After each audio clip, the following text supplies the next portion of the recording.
जय जवान जय किसान। आइए आज की वीडियो में आप सभी लोगों का स्वागत है। आज की वीडियो वही जो कल मैंने नेक्स्ट वीडियो बताया था। क्या बेटा? तो क्या कहते हैं वाष्पीकरण कैसे कहते हैं इंग्लिश में बोले तो इवेपोरेशन। व्हाट इज इवेपोरेशन क्या है? तो इवेपोरेशन के बारे में मैंने विस्तार से बता दिया। एक बार उसकी डिफिनेशन और सुन लेंगे कि जो बॉइलिंग पॉइंट होता है, क्वथनांक होता है, उससे कम टेम्परेचर पर क्या होना बेटा, उससे कम टेम्परेचर पर द्रव जो होता है, लिक्विड जो होता है, वो वाष्प में बदल जाने की प्रोसेस को हम क्या कहते हैं? वाष्पीकरण कहते हैं, इवेपोरेशन कहते हैं। ये चीज मैंने बता दिया आपको, इसके एग्जाम्पल भी बता दिया और इसको प्रभावित करने वाले कारक के बारे में बता रहा था, जिसमें आपके दो कारक हो गए थे। कितने कारक हुए थे बेटा? दो कारक। आपका तीसरा कारक बच रहा था और चौथा कारक। तो आपका तीसरा कारक है वायुमंडल की आर्द्रता। क्या चीज है बेटा? वायुमंडल की आर्द्रता। तो देखिए वायुमंडल की आर्द्रता क्या होती है? वायुमंडल की जो आर्द्रता होती है बेटा, वो होती है वायुमंडल में उपस्थित जो तापमान होता है, वही क्या कहलाता है? तापमान की मात्रा। क्या?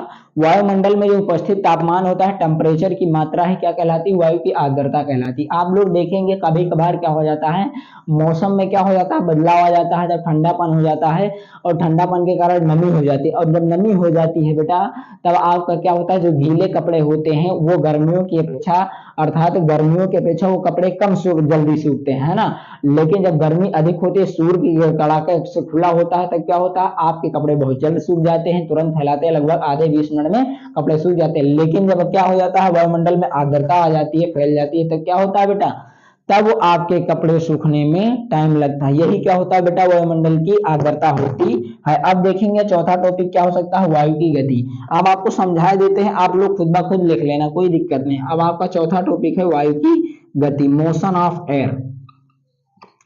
देखेंगे वायु की गति। क्या देखेंगे भैया? वायु की गति, मोशन ऑफ एयर। अब देखिए वायु में गति के कारण कौन सा प्रभाव पड़ता है आपके वाष्पीकरण पर। देखिए आपके जब वायु में गति होती है, तब जब वायु का प्रवाह होता है, ठीक है, आप जैसे क्या होता है बारिश के मौसम में, इस वक्त तो थोड़ा बारिश का मौसम चल रहा है, तो बारिश के मौसम में कपड़े बहुत कम सूखते हैं, कहने का मतलब आर्द्रता उस पर चल रहा है, ठीक है। तो आर्द्रता नहीं, इस वायु की गति के बारे में आप लोगों को बता रहा हूँ। वो इसके बारे में बेटा, मोशन ऑफ एयर। मोशन का मतलब गति, और ऑफ का मतलब की, और एयर का मतलब हवा या वायु होता है, ठीक है।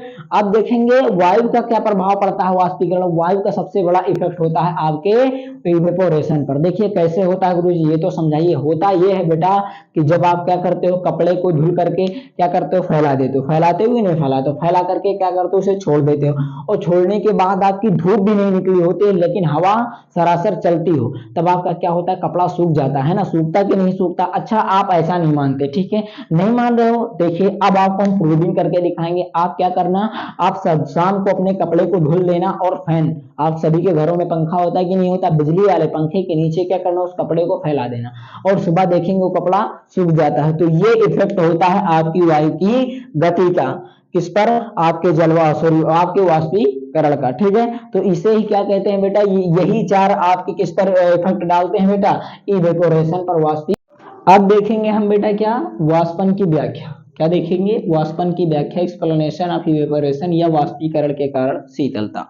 हमको वाष्पीकरण जब होता है तब शीतलता कैसे प्राप्त होती है, या फिर उसके क्या बयानेंगे, एक्सप्लेनेशन ऑफ इवेपोरेशन। आप लोग, मैं आपको मॉडर्न की बात कर रहा हूं, मैं इस वक्त गर्मियों के चल रहे मौसम की मैं बात कर रहा हूं। आप सभी लोग क्या करते हो, सैंडो बनियान का उपयोग करते हो कि नहीं करते हो? जब आपको क्या होता है बेटा, गर्मियों में सैंडो बनियान का उपयोग किया जाता है, तब क्या होता है, आपको गर्म लगती है। जब आपकी बॉडी का टेम्परेचर कितना होता है, 37 डिग्री सेल्सियस होता कि नहीं होता है, ठीक है, 37 डिग्री सेल्सियस होता है। जब आपकी बॉडी का टेम्परेचर 37 डिग्री सेल्सियस होता है और गर्मी 47 डिग्री सेल्सियस हो जाएगी, तब जाहिर सी बात है पसीना निकलेगा कि नहीं निकलेगा? बताओ निकलेगा कि नहीं निकलेगा, ये बताइए, बस कमेंट में बताइए, पसीना निकलेगा कि नहीं निकलेगा अगर आपकी बॉडी का टेम्परेचर 37 डिग्री है। कितना है बेटा? 37 डिग्री है, और आपकी गर्मी कितनी पड़ रही, 47 डिग्री, तब जाहिर सी बात पसीना निकलेगा। और जब पसीना निकलेगा, आप ऊपर से कपड़े को पहन रखा है, और कैसा कपड़ा पहनना चाहिए गर्मियों में सभी को पता है, कैसा कपड़ा पहनना चाहिए बेटा, कमेंट में बताओ बेटा, कैसा कपड़ा? सूती कपड़ा। कैसा बेटा?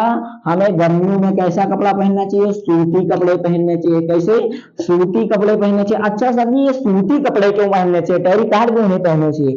अच्छा बेटा ये भी समझ लीजिए, इसलिए पहनने चाहिए कि सूती कपड़ा जो होता है, जो आपकी बॉडी से निकलता है पसीना, टेम्परेचर अधिक होने के कारण तो वह सूती कपड़ा जो होता है यह आपके पसीनों को सोख लेता है, क्या कर लेता है, अवशोषित कर लेता है, अपने आप में समा लेता है। और जब समा लेता है तो वो कपड़ा क्या होता है, गीला हो जाता है। आप क्या करते हो, जब कपड़ा गीला हो जाता है या तो आपको बहुत कड़ाके से गर्मी लगती है, तब क्या करते हो, फैन के नीचे आ जाते हो, कूलर के पास पहुंच जाते हो, एसी में चले जाते हो। जब इन चीजों के पास आप चले जाते हो, किसके पास बेटा, फैन के पास चले जाते हो, दूसरा, पहला फैन के पास, दूसरा किसके पास, कूलर के पास जाते हो कि नहीं जाते हो, जाते हो ना सभी लोग, कूलर के पास जाते हो।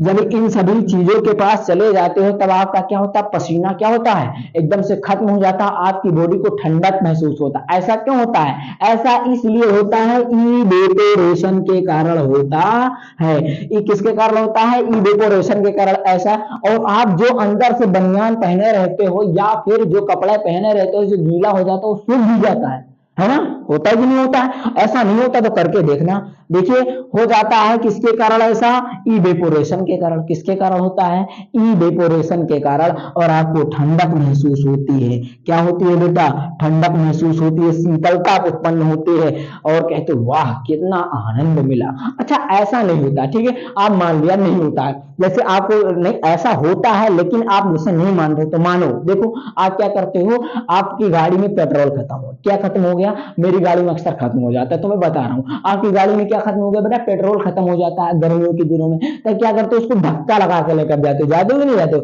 तब तो पसीना आता होगा, पक्का आता है कि नहीं आता, ये बात मत झूठ बोलना, आता है ना। जब आपको पसीना आता है और पसीना आने के बाद में आपको गाड़ी का पेट्रोल मिल जाता है, कहीं गली में या टैंकी कहीं टैंक में मिल जाता है, तब क्या करते हो, अपना पेट्रोल डलवाते हो। डलवाने के बाद क्या करते हो, गाड़ी पे बैठते हो, गाड़ी में क्या करते हो, सेल्फ मारते हो, उसके बाद में बहुत धड़ाके से खींचते हो, पाओ तो पूरा मीटर पे मीटर खींच दो, है ना। तो खींचते तो आपको क्या महसूस, हवा लगती है और ठंडा फील होता है, फीता क्यों नहीं होता है, ऐसा क्यों होता है बेटा, इवेपोरेशन के कारण। जो आपके अंदर पसीना होता है, जो आपके अंदर की गर्मी हो जाती है, वो क्या होती है, वाष्पीकृत होने लगती है और आपको ठंडक महसूस होती है।